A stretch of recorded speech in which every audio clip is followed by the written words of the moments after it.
Você conhece o Lúcio Flávio? Aqui na TV Safed, nós estamos aqui com o Lúcio Flávio, o capitão do Botafogo. Não, esse não. Esse Lúcio Flávio.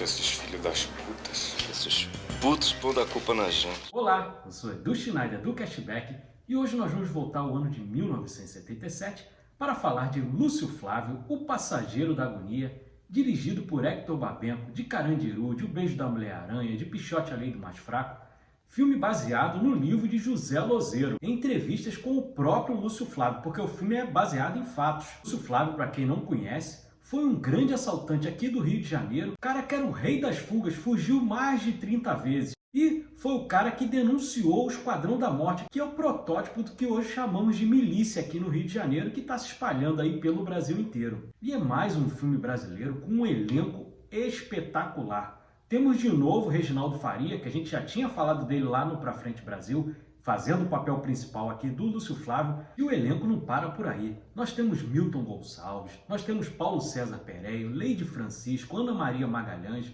temos de novo o Ivan Cândido, mais uma vez fazendo um cara da tortura, aquele fazendo o Bechara, e temos, claro, um dos maiores atores brasileiros de todos os tempos, Grande Otelo. Então, só aí já é um grande cartão de visitas para esse filme. E normalmente os filmes brasileiros, principalmente da década de 70 e de 80, tinham um problema absurdo com o som. Aqui não tem isso. Aqui o som do filme você consegue ouvir tudo claramente. O trabalho de mixagem de som, de edição e de mixagem de som é fabuloso, então você consegue ouvir tudo. Locações maravilhosas, o filme tem cenas de ação, tem cenas que realmente deixam o público tenso, então é um grande filme dos anos 70. E o Hector Babenco é um diretor que dispensa comentários, diretor aí com uma obra, né? Como eu falei no início, uma obra que fala por si só. E o filme ele tem um grande conflito entre o Lúcio Flávio e o seu bando, tendo que todo assalto que fazer, repartir o seu dinheiro com a polícia. Então, mais ou menos que polícia e bandido aqui no Rio de Janeiro meio que se confundem. E se você for trazer para os dias de hoje,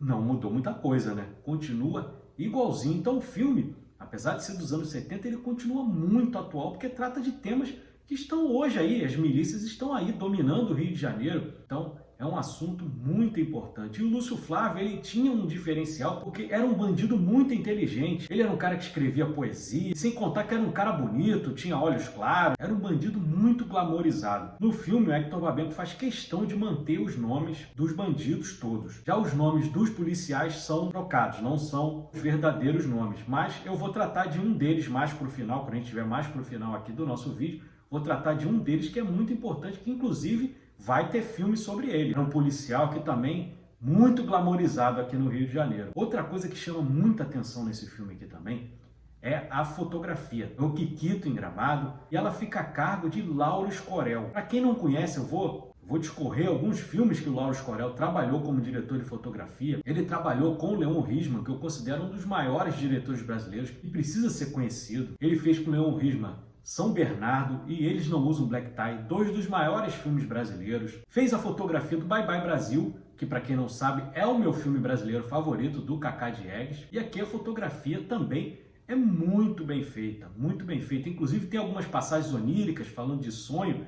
Lembra? Eu sempre trago aqui o foco doce, tem o foco doce aqui também, para passar aquela sensação onírica que o personagem está dentro de um sonho, não está vivendo a realidade. Então tem disso aqui também. Mas o que eu queria trazer é que a família Escorel, ela é muito importante para o cinema brasileiro. Por quê? Além de ter o diretor de fotografia, o Lauro, nós temos também o Eduardo Escorel. Eduardo Escorel, ele trabalha com edição. É um editor de mão cheia, um dos maiores editores da história do cinema brasileiro. E só vou citar um filme que ele fez a edição, nada mais, nada menos do que Cabra Marcado para Morrer, do Eduardo Coutinho, que é talvez o maior filme brasileiro já feito. Então é uma família muito importante para o cinema nacional e está aqui representado pelo Lauro Escorel, fazendo um trabalho brilhante também de fotografia. Como eu disse que ia trazer aqui de volta no final, um dos bandidos, que é interpretado pelo Ivan Cândido, que é o Bechara, que é, digamos, ali representando no filme O Esquadrão da Morte, né? A proto-milícia. Na verdade, o nome verdadeiro do personagem é Mariel Mariscot. Era um policial que vivia no glamour, vivia no luxo e estava envolvido com o Esquadrão da Morte. Eu quis trazer aqui o nome do Mariel Mariscot, por quê? nós teremos um filme dele, talvez para esse ano ou 2026. Já está anunciado, já tem elenco. O nome do filme será O Homem de Ouro, protagonizado pelo Renato Góes. Então estamos na expectativa aí para esse filme. E é engraçado porque esse filme eu assisti muito novinho, eu vim reassistir agora, eu só tinha assistido esse filme lá quando eu era muito pequeno, mas quando eu assisti a cena da faca no final, ficou muito marcado para mim. E aí nós temos o assassinato do Lúcio Flávio, cometido pelo José Dumont. O personagem do José Dumont, ele estava na cadeia e um dos presos acaba assassinando o Lúcio Flávio porque ele estava denunciando, junto à Polícia Federal, estava denunciando todos os policiais do Esquadrão da Morte. E aí por isso ele foi morto. E quem comete o crime, o personagem, é o personagem do José Dumont, que recentemente foi preso. Era um dos atores mais importantes do cinema brasileiro, fez muita coisa no cinema nacional, mas que hoje em dia é um personagem execrável. Neste momento ele está preso por abuso sexual de menor e por pedofilia, por ter material pedófilo em sua casa. Mas é isso, mais um filme muito importante do cinema nacional, mais uma vez para mostrar que o cinema nacional tem muita coisa boa, ótimos profissionais, atores aqui nesse filme extraordinários, o diretor é muito conceituado, como eu falei, o diretor de fotografia também é um cara de primeiro nível, o som desse filme é acima da média do que nós vimos em outros filmes brasileiros.